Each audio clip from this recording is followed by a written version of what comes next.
Rachel. Hi, I'm Zenithia. And today, in honor of Black Birders Week, we are going to talk about bird watching. We believe the outdoors is for everyone, and bird watching is a fun way to get out in nature. It's like a scavenger hunt where you win by finding new birds. So, we're going to show you all how to find those birds and how to identify them once you find them. Let's get started. Tip number 1. Look for birds everywhere. The best place to start is by looking out your window, in your yard, or next time you're taking a walk in your neighborhood. Remember to look up to see birds flying and resting in trees or on a telephone wire. Look down to see birds hopping along the ground. A great place to see birds is where forest meets a field. Birds like to be close to shelter, so they'll stay close to bushes and trees where they can quickly hide. It's also great to look for birds along water. You can see things like geese, herons, and ducks.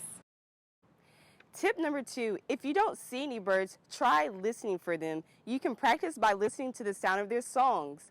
Every bird has a different type of whistle and tune that they give out to talk to each other. Later on, we'll show you where to go to learn about more bird songs. Tip number 3, you can also identify birds by noticing the different details of them, by their color, shape, and size. You can do this by trying to describe the birds out loud or even drawing a picture of them. Tip number 4 is to use a field guide and to give binoculars a try. Binoculars are a fun tool and they help things that are far away look closer. But they can be a little tricky to use, so don't feel bad if you have a hard time with them. If there's a pair at home, you can start practicing by raising them to your eyes and focusing on something that's not moving, like a straight sign. Use the knob in the middle to make the image you're seeing clearer or fuzzier. And when you get it to the spot where it looks just right, leave it there. If you don't have binoculars at home, don't worry. You can start practicing your focus by putting your hands up to your eyes like binoculars. It'll help you focus on a small area to look very closely for birds. You can also make a cool craft out of cardboard tubes to make practice binoculars. A field guide helps you identify birds with pictures and information. You can use a field guide that's a book, like this beautiful one with artwork, or this one with photographs. The field guide I use the most is an app on my phone called Merlin. Let me show you how to use it. So here is the Merlin app. You can ask your grown-up to download it for you in the App Store.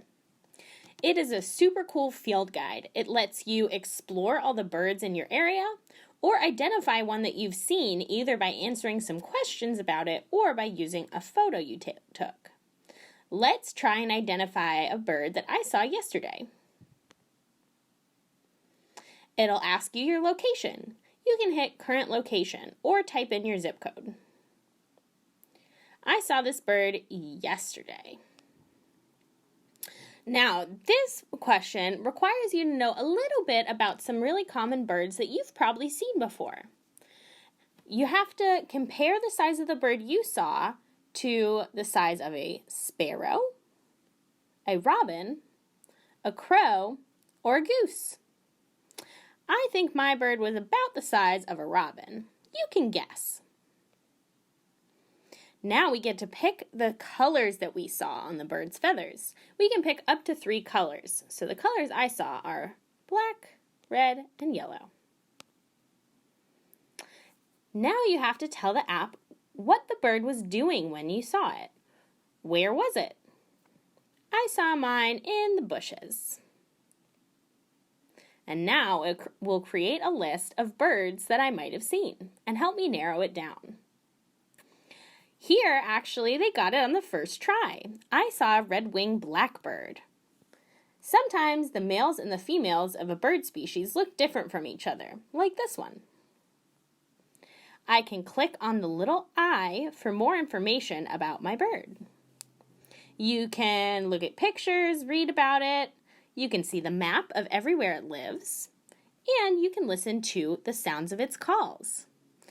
Remember, with practice, you can identify a bird just by the sounds it makes without even seeing it, which is a pretty cool skill to have. And this app will help you practice. Let's listen to a red-winged blackbird.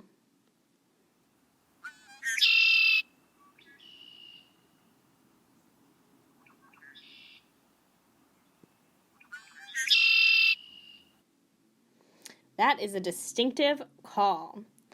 Let's look at some of the other birds I might have seen. Wow. These are beautiful. When you're sure that you've identified the bird you saw, you can hit "This is my bird," and it'll send that information to scientists. This is super helpful for them to know which birds can be seen where at different times.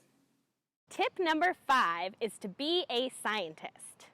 There are so many different ways that you can help gather information to share with scientists so they can learn more about birds. Let's check out the Celebrate Urban Birds project from the Cornell Lab of Ornithology. Here is the website celebrateurbanbirds.org. Ask your grown-up to check it out with you.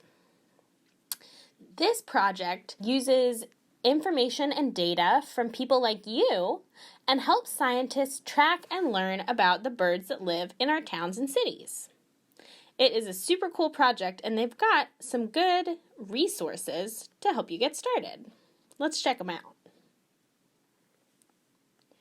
You can download a kit to get you started. It has some great information for learning to identify the common birds in your area, and it teaches you how to do scientific observations. Then you do the observations, you give the data to the scientists, and you make a big difference to urban birds. Here's the kit. You can download this for free. This has all the instructions for how to gather data for this project. And it gives you data sheets to fill out. And these are all the birds you're looking for.